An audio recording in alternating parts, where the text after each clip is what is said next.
Mas Hanung. Cuma kerana kita Mas Hanung begitu teliti untuk memilih para cast, jadi sedikit delay, tapi akhirnya pada saya menjadi benar-benar tepat pada waktunya, dan semoga filem ini menjadi memberi kita tahu itu waktu itu adalah musuh terbesar kita.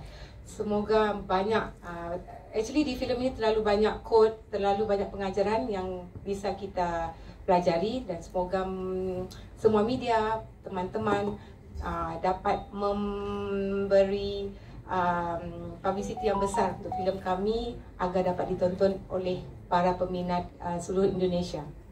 Siap, Kak Azlin. Menariknya di sini kan juga ada teman-teman dari Malaysia juga yang ikut di sini sebagai pengisi original soundtrack dan juga main juga gitu. Dari Kak Azlin sendiri, apa harapannya Kak Azlin untuk film ini terhadap sineas-sineas di Indonesia dan juga di Malaysia untuk perfilman? Silakan. Seperti film kita sebelumnya, of course kita mengharapkan film ini akan mendapat tempat yang bagus di Malaysia, Brunei dan Singapura, dan kerana itu kita rilis dulu pada Ogos OST dari Melly Goslow, arrangement by Mas Andi Rianto dan dinyanyikan oleh Aina Abdul dan Fabio Aisyah, dan impactnya sangat luar biasa sekali.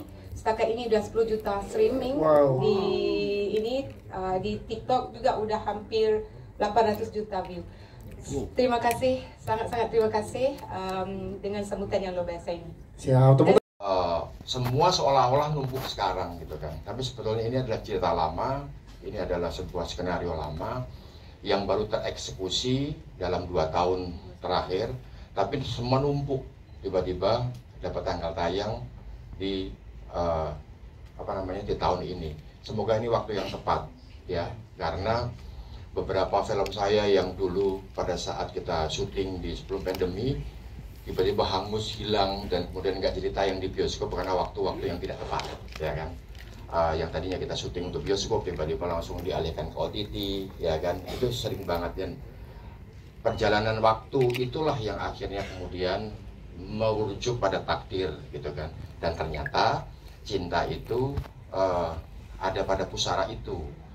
Cinta itu adalah tentang waktu, cinta itu ternyata juga bicara tentang pengorbanan, dan akhirnya kemudian muncullah takdir. Nah, sebenarnya juga lagi-lagi karena judulnya Cinta Tak Pernah Tepat Waktu. Skrip ini udah ditulis sama penulis lain, terus pending, terus Mas Hanung nelfon aku, dia bilang pitchingnya adalah ada cerita harus kamu yang nulis karena tentang ini kamu banget. Penulis yang nggak bisa berkomitmen.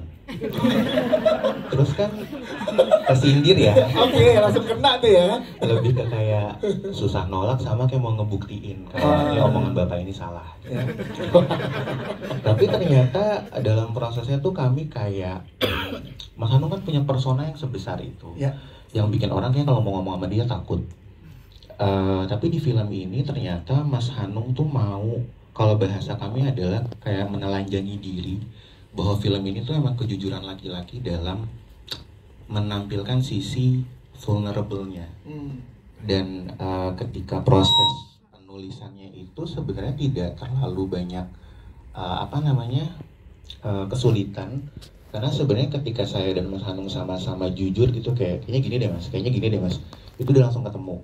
Karena mungkin juga proses sebelumnya sama penulis sebelumnya udah cukup panjang, jadinya ketika kami menulis bersama dan visi misinya sama udah langsung ketemu gitu. Paling memang ada di beberapa titik kayak nggak nyaman ya nulisnya, karena kayak yang ini kok kayaknya kita banget ya gitu. Terus kayak ngerasa nonton diri sendiri gitu sebenarnya, udah gitu namanya daku kan gitu, jadi kayak ini gimana sih sebenarnya kita curhat apa gimana gitu. Iya betul. Tapi ternyata dengan demikian malah saya ngerasa film ini jadi tidak berjarak sama penontonnya. Semoga demikian. Jadi bisa ada film yang menjadi gambaran bagaimana seorang laki-laki dan khususnya penulis gitu dalam menjalani sebuah kehidupannya, menemukan dirinya dan menemukan cintanya. Paling itu aja. Dan akhirnya sekarang berhasil membuktikannya. Berhasil, alhamdulillah. Tepuk tangan dong. Dapat callingan lagi ya. Amin. Mas Akil, terima kasih. Sebelum ke para pemain, kita ke berada di sini bersama dengan teman-teman cast yang lain. Apanya? Senang hari ini bersama dengan teman-teman cast yang senang lain. Sekali. Dan kalau boleh diceritakan bagaimana proses keseruan selama produksi bersama dengan ensemble cast ini, Mira, silahkan. Okay. Hello everyone. Hello. Kalau saya ngomong bahasa Malaysia bisa ngerti kan? Bisa. Bisa kan? So, kita udah sering ketemu sama Kak Azlin. Iya. Iya, okey. Pertama sekali saya minta maaf kerana terlambat sedikit, kerana telat. Okey. Bercerita mengenai Sarah, apa yang memudahkan untuk saya membawa watak Sarah adalah kerana Sarah ini memang orang Malaysia.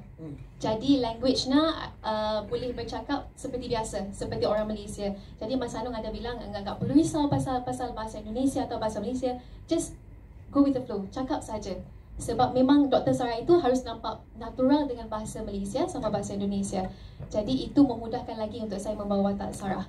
Dan pengalaman saya bekerja bersama Mas Hanung dan tim semua sangat-sangat seronok. Tambah lagi seronok. Seronok itu Faham kan? Faham ya? Sangat happy, very excited.